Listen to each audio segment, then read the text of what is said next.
Amada por uns, odiada por outros, mas o fato é que a Apple é capaz de vender os seus produtos por um valor substancialmente maior do que os produtos equivalentes da concorrência. Descubra nesse vídeo aqui por que os produtos da Apple são tão caros. Vamos Vamos juntos? juntos?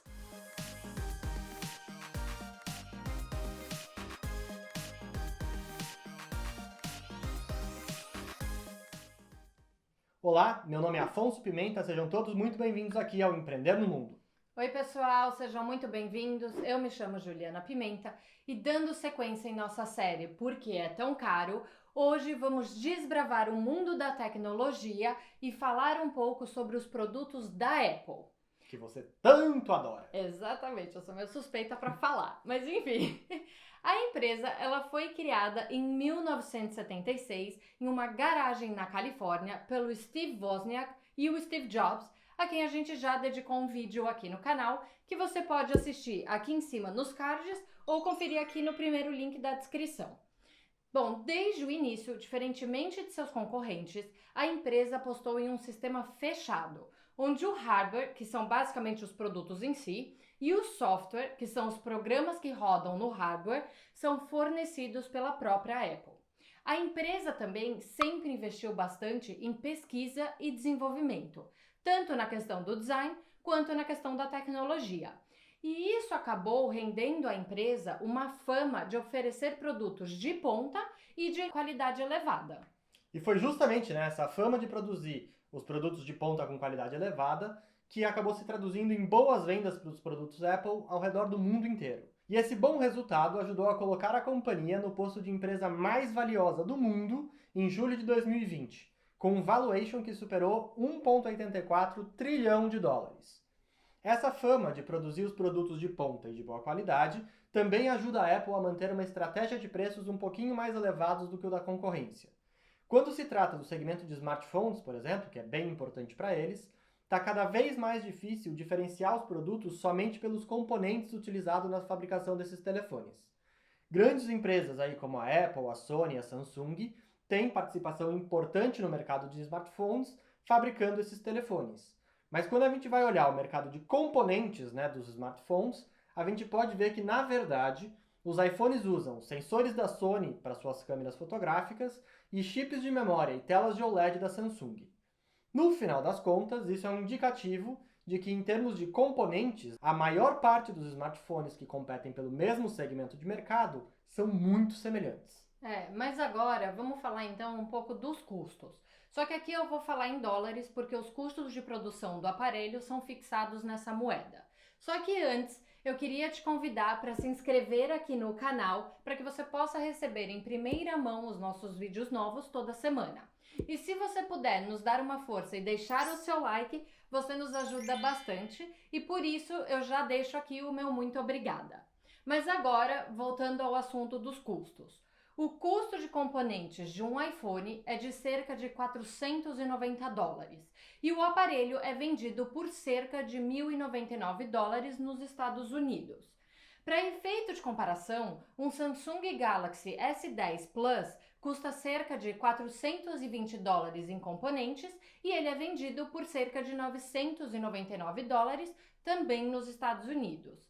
Isso nos mostra que a Apple é sim capaz de gerar uma margem maior do que os seus concorrentes. E uma explicação para esse fato está na questão do branding. Quando a gente fala dos produtos da Apple, automaticamente as pessoas imaginam um produto premium e por isso elas estão dispostas a pagar mais pelo status de ter um aparelho da marca. A empresa ela conseguiu transformar a sua marca em um ícone, quase que em um estilo de vida. E isso ajudou a criar a identificação com os consumidores, que se tornaram muito fiéis à marca e, como resultado, a empresa consegue extrair uma margem melhor do que os seus concorrentes. É bem por aí.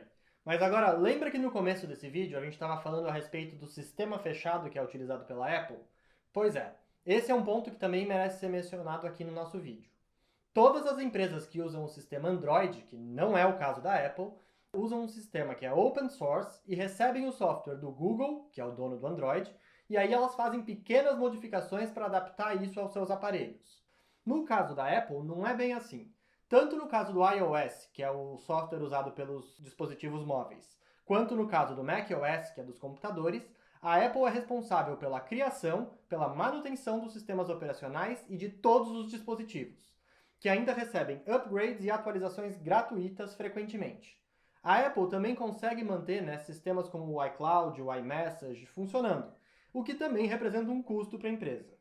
Toda essa parte de desenvolvimento de software tem um custo sim, e esse custo certamente está embutido em cada dispositivo vendido pela Apple. Embora muitos usuários mais avançados sejam críticos de sistemas fechados, como o utilizado pela Apple, essa estratégia serve como um diferencial importante para os usuários mais comuns. É isso mesmo. E isso acontece devido ao fato de que essa integração entre software e hardware oferecido pela empresa permite extrair a melhor performance possível, aliada a uma boa confiabilidade dos dispositivos, que ficam menos expostos a vírus e outros tipos de malware. Isso não implica que estejam totalmente imunes a estes problemas, mas sim que, no geral, o sistema fechado proporciona um nível de segurança maior, especialmente para os usuários não tão avançados. Essa sinergia entre o hardware e o software também permite que os diferentes dispositivos Apple conversem melhor entre si. Você pode, por exemplo, automaticamente copiar um texto no seu iMac e então colar esse mesmo texto no seu MacBook. Ou então, quando o seu iPhone está conectado em uma rede Wi-Fi, o seu iPad se conecta automaticamente nessa rede, mesmo sem digitar nenhuma senha. E esse tipo de facilidade pode não soar assim tão incrível para os usuários mais avançados, que ainda preferem sim a flexibilidade, né, do Android e do Windows. Mas para os usuários mais comuns, são pequenas facilidades que melhoram a experiência com os dispositivos da Apple e, como consequência, aumentam a fidelidade desses consumidores. Por via de regra, os consumidores fiéis e que compram a ideia aí de estilo de vida oferecido por essa marca, geralmente estão dispostos a pagar um pouquinho a mais para se manter dentro do ecossistema da Apple. Bom, então, no final das contas, a gente pode concluir que o alto preço dos produtos da Apple se dá por uma combinação de fatores e não por um único motivo. Tem sim a questão óbvia, né, que é o branding, mas também tem a questão da experiência do usuário, o sistema fechado e os custos, né, que a opção por esse sistema fechado traz para a companhia.